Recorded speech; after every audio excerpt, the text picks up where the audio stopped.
You know, history has a strange way of hiding its lies behind flags, honor, and speeches. They say the Mexican-American War began in 1846 because Mexico spilled American blood on American soil. But what if I told you that very soil wasn't American at all?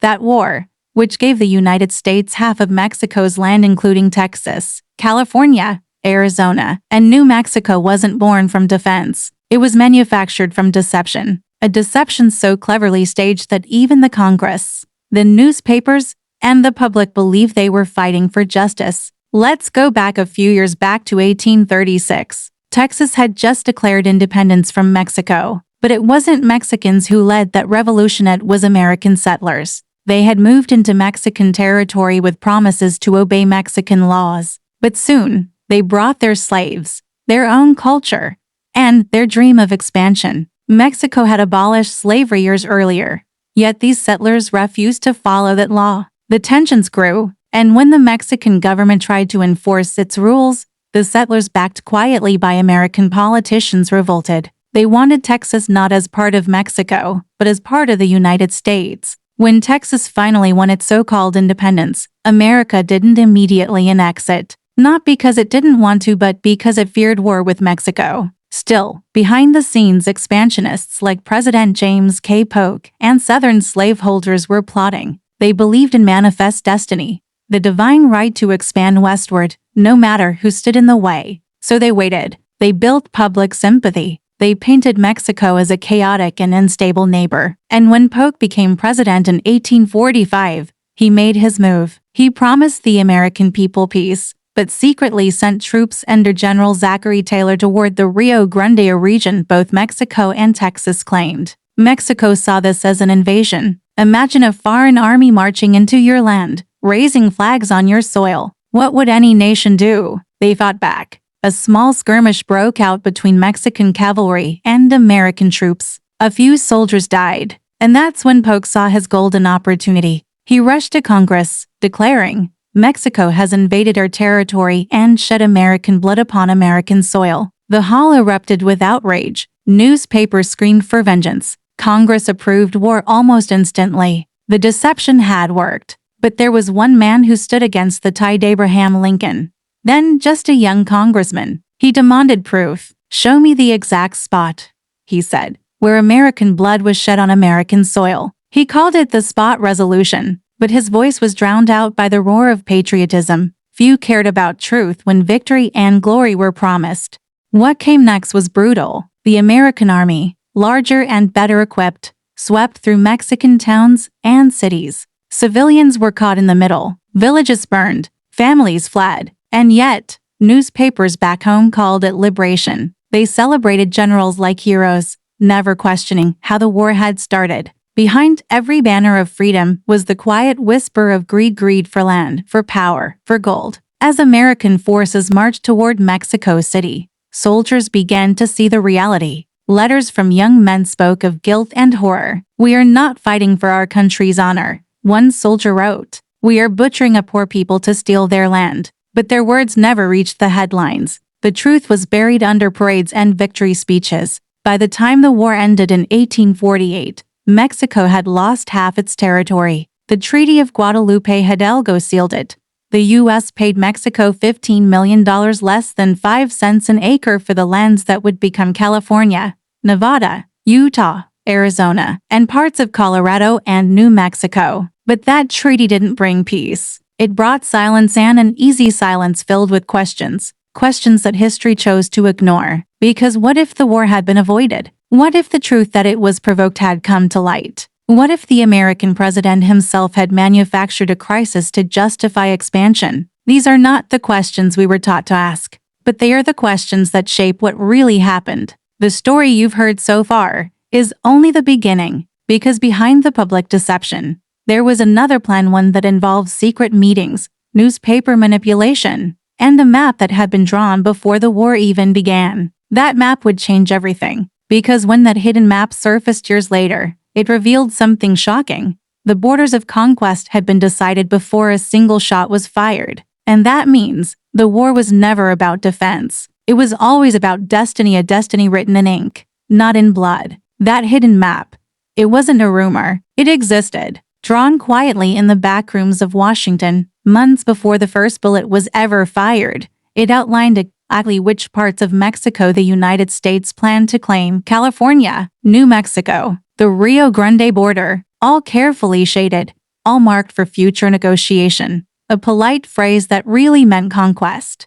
It was never about defense. It was never about spilled blood. It was about control. President James K. Polk had entered office with one clear goal: to expand America's territory, no matter the cost. Publicly, he spoke of peace. Privately, he wrote in his diary that he was ready to go to war to get what he wanted. He had two things on his side: the dream of manifest destiny and the power of the press. You see, back then, newspapers weren't neutral. Most were controlled by politicians or wealthy businessmen with interests in expansion. So when Polk's men whispered to certain editors that Mexican troops had crossed into American land, the headlines came roaring. Greater than Mexican aggression on the Rio Grande. American blood has been shed. To arms, patriots. And just like that, a nation was ready for war. It didn't matter that the truth was twisted. It didn't matter that the border Polk claimed the Rio Grande was never recognized by Mexico. The actual border, according to every map before, was the Nueces River, about 150 miles north. But Polk ignored that. He sent troops right between the two rivers, a zone both nations claimed to provoke a response. He got one. The skirmish that followed killed 11 American soldiers. It was tragic.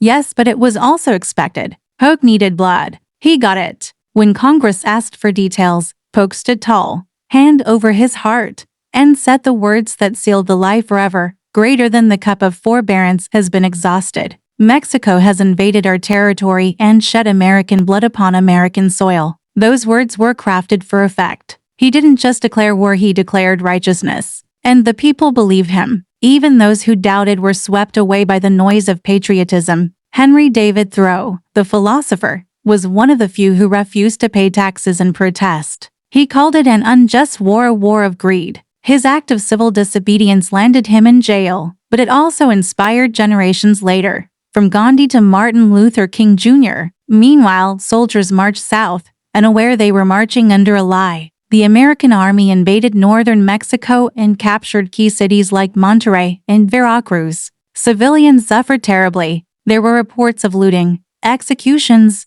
and assaults, but back home, the newspapers told a different story: tales of glory, honor, and victory. Even the church joined the chorus. Priests called it a divine mission, blessed by God to spread civilization. But to the Mexican villagers watching their homes burn, it was anything but divine. In private, even some generals admitted the truth. Ulysses S. Grant, who fought as a young officer in that war, later wrote, "Greater than I do not think there was ever a more wicked war than that waged by the United States against Mexico. I thought so then, and I still think so now." Grant wasn't alone. Thousands of American soldiers, after seeing the devastation firsthand, began to question what they were really fighting for. Some deserted. Some wrote letters home describing atrocities their officers tried to hide. One of them wrote, "Greater than we call ourselves liberators, but all I see are graves." But the machine of deception rolled on. Every victory was celebrated. Every massacre was renamed a necessary action, and behind every patriotic speech was the cold shadow of ambition.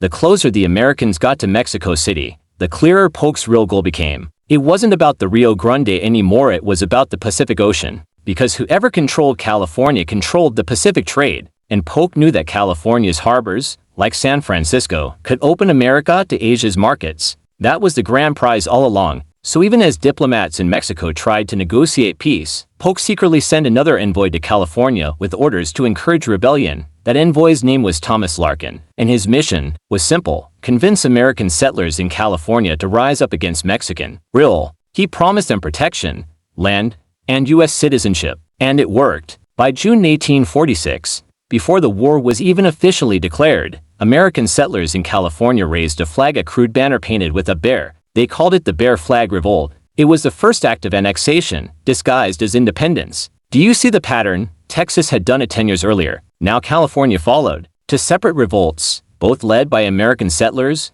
both conveniently timed to justify expansion. Coincidence? Hardly. As American troops pushed deeper into Mexico, the cost grew heavier. Mexican civilians suffered unspeakable losses. Soldiers wrote of dead children, starving families, and cities reduced to ashes. But to Polk, it was progress. Every town captured was another line drawn closer to his map. By 1847, U.S. troops entered Mexico City itself, the heart of the nation. They raised the American flag over the National Palace. It was triumph, built on a lie. When news reached Washington, celebrations erupted. Fireworks lit the night sky. Newspapers called it divine justice. And Polk, he smiled. He had achieved everything he wanted. But not everyone was celebrating. Inside the government, a few men knew what had been done. They had seen the hidden map. They knew the plan had existed long before the war, but they couldn't speak, not without risking their careers or their lives. For now, the truth stayed buried, until one day, a letter surfaced. A letter written by a government clerk who claimed to have seen documents proving that the U.S. intended to seize Mexican land before the war began. That letter never reached the public. It disappeared mysteriously. But years later, another copy was found in a private collection, and it described something far darker than anyone had imagined. Because according to that letter, Polk wasn't acting alone. There was a secret group of men bankers, slaveholders, and land speculators who had drawn the map together. And their goal wasn't just to expand the United States, it was to create an empire. Empires aren't born on battlefields. They're born in silence, in dimly lit rooms where men whisper over maps, gold coins, and promises. The Mexican War was not just President Polk's plan. It was the work of powerful men who stood behind him. Men who saw the war not as a tragedy, but as a business opportunity. In the early 1840s, long before the first shot was fired, there were secret meetings in Washington, New York, and even New Orleans. The people who gathered there weren't soldiers or politicians. They were bankers, land speculators, and southern slaveholders. They saw Mexico's northern lands, Texas, California, New Mexico, as a gold mine waiting to be taken. And to them, the idea of manifest destiny wasn't spiritual, it was financial. One letter, written by a wealthy cotton planter in Mississippi, revealed their thinking clearly. Greater than, if we cannot expand, we shall collapse. The land must grow, or slavery will die. That was the real fear. Slavery? By the 1840s, America was divided, the North growing industrial and anti-slavery, the South built on plantations and enslaved labor. The South needed new lands, fertile lands where cotton could grow and slavery could survive. Texas was the first, but the South wanted more. They wanted California and New Mexico too, not for liberty but for control. So they began funding the war behind the scenes. Southern investors poured money into supplying troops, weapons, and transport. Newspaper owners in their pay-filled pages with fiery editorials calling Mexico a threat to civilization. They stirred anger, pride, and fear, the perfect ingredients for war. Meanwhile, northern businessmen saw their own gain. They wanted ports on the Pacific coast for trade with China and Japan. California, to them, meant gold, shipping, and wealth. Different motives, same goal. Conquer Mexico. President Polk was the perfect bridge between these worlds, a southern man with northern allies, ambitious, persuasive, and cunning. He knew exactly what each side wanted, and he promised both their dreams. In private, he even told his cabinet, "Greater than we must have California." The necessity is beyond discussion. But there was one obstacle: the American people themselves. They would never support a war of greed.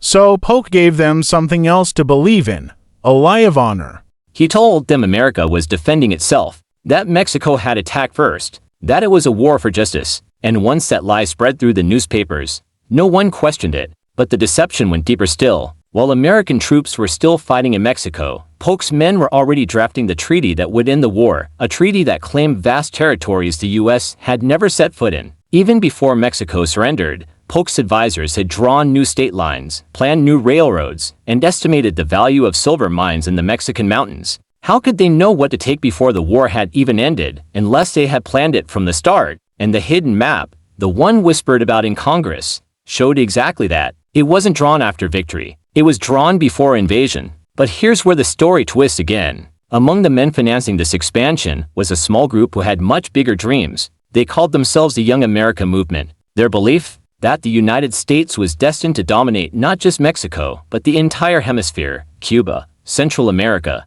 even parts of South America. They wanted to build an empire of white rule, stretching from the Atlantic to the Pacific, from Canada to Panama, a slave empire. They funded explorers, armed private militias, and sent spies into foreign lands under the name of freedom. In reality, they were planning invasions. In 1847, even as U.S. troops occupied Mexico City, one of these men, a wealthy adventurer named Narciso López, tried to invade Cuba with American volunteers. He failed, but the message was clear. The Mexican War had awakened something dangerous, a hunger for more. Newspapers called these adventurers filibusters, not the Senate kind, but mercenaries disguised as liberators, and many of them were veterans of the Mexican War. They had tasted conquest, and they wanted more, but not everyone was blind to what was happening. A few brave politicians and writers began speaking out, calling the war a cloak of lies. One editor wrote, "Greater than we have conquered Mexico, but lost our soul." Abraham Lincoln again stood up in Congress, accusing the president of manipulating evidence, of deceiving the public. But by then, the country was celebrating victory. No one wanted to listen to doubt while parades filled the streets. Still, history has a way of punishing deception, because in winning that war, the United States had sown the seeds of its greatest future conflict. The new lands it gained, California, New Mexico, Texas, all raised one impossible question: would slavery be allowed there or not? That question would divide the nation. It would tear it apart 15 years later in the Civil War. The very victory Polk had celebrated became the curse that nearly destroyed the country. But before that storm came, another truth was quietly buried, a truth about how far the deception had really gone.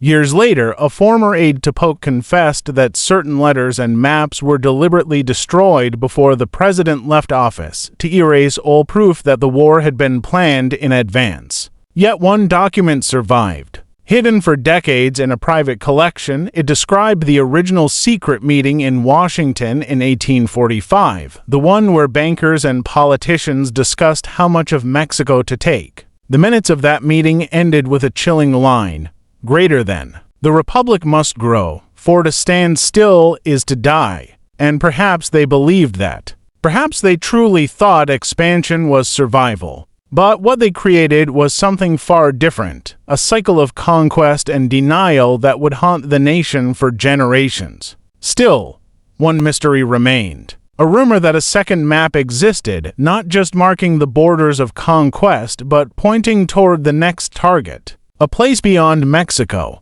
That map, according to whispers from the time, didn't end at the Rio Grande or the Pacific coast. It extended south, across the jungles of Central America, and stopped at a small, narrow strip of land we know today as the Isthmus of Panama. Because the men who deceived a nation weren't done yet. They were already dreaming of a canal and an empire that would never end. When the guns fell silent in 1848, the Treaty of Guadalupe Hidalgo was signed. Mexico had lost half its territory. The American flag now flew over lands that stretched from the Atlantic to the Pacific. The newspapers called it destiny fulfilled. The politicians called it victory. But behind those celebrations, there were whispers about what had truly been won and what had been lost. Because the deception didn't end with the war. It had only evolved. The same men who had drawn the first secret map, the bankers, the plantation owners, the politicians, gathered again.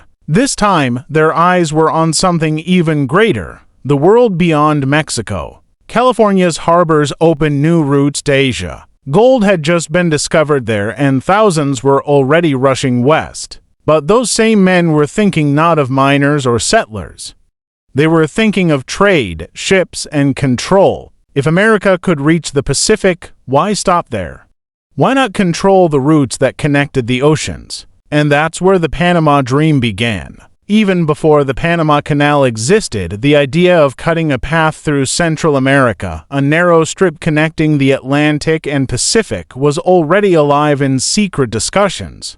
In 1849, just 1 year after the Mexican War ended, President Polk's former allies began funding surveys of the region. They called it scientific exploration. But the truth was clear. They wanted a canal, one that would make America the center of global trade. And that canal would need protection, troops, forts, influence. So they began to look southward again. Diplomats sent to Central America carried more than letters. They carried bribes, promises, and threats. American adventurers known as filibusters returned to Central America with private armies, pretending to liberate nations while actually trying to control them. One of them, William Walker, invaded Nicaragua in 1855 and declared himself president. He reinstated slavery, raised the U.S. flag, and announced that he would soon unite all of Central America. He was backed by American financiers, the same kind of men who had funded Polk's deception a decade earlier.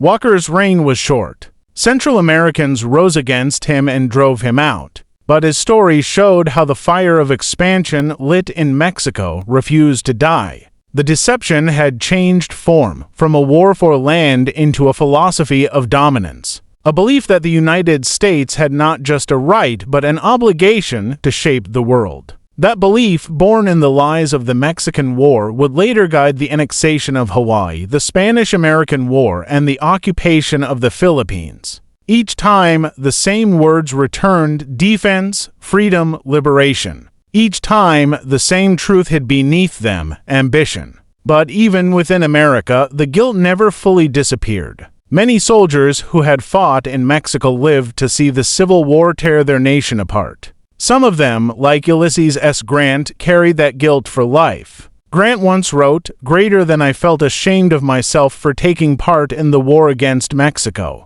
The occupation of that country was the most unjust ever waged by a stronger against a weaker nation. Those words, from a man who would one day become president, spoke volumes. He had seen the price of deception. Because the truth is, the Mexican War didn't just conquer a country. It changed America itself. It showed how easily a people could be led by fear and pride. It proved that if a lie is wrapped in the flag, even the wise will salute it. And it created a legacy, a habit of justifying expansion in noble terms while hiding greed beneath. When Polk died in 1849, barely 3 months after leaving office, he was praised as a hero. But his diaries, found years later, told a different story. They revealed a man who knew exactly what he had done, who admitted in private that he had sought war with Mexico to fulfill destiny. Destiny. Such a beautiful word. Such a dangerous lie. Because destiny was never the reason. It was the excuse. And that's the cruelest part of this story. The people, the farmers, the soldiers, the mothers who lost their sons, they believed. They believed they were defending their nation. They believed justice was on their side. But they were fighting in the shadow of a deception so grand it rewrote history itself. In Mexico, the scars never faded. Towns rebuilt, families endured, but the memory of betrayal remained, of treaties signed at gunpoint, of promises broken, of land taken under the name of peace. Generations later, Mexicans would still speak of that war not as defeat, but as theft. And they were right. For America, it was victory. For Mexico, it was loss. But for truth, it was tragedy. Because what began as one lie, American blood on American soil, became a pattern repeated across centuries. You can hear its echoes even now, in every speech that calls war a necessity, in every invasion justified by security or freedom. The script changes, but the deception remains the same. And perhaps that is the final lesson of the Mexican War. That truth in history is not what happened, it's what we're told happened. So, when you stand before a map today, when you trace the border between the United States and Mexico, remember this: that line was drawn not by chance nor by defense, but by design. It was written in secret, long before the war began. It was written in lies. And those lies became a nation. But here's the haunting part: the deception never truly ended. Because decades later, when America built the Panama Canal, invaded Cuba, and reached across the Pacific, the same hidden phrase appeared again in government papers. The same justification Polk once whispered to his cabinet: greater than the republic must grow. Only now, the map of conquest was no longer just Mexico, it was the world.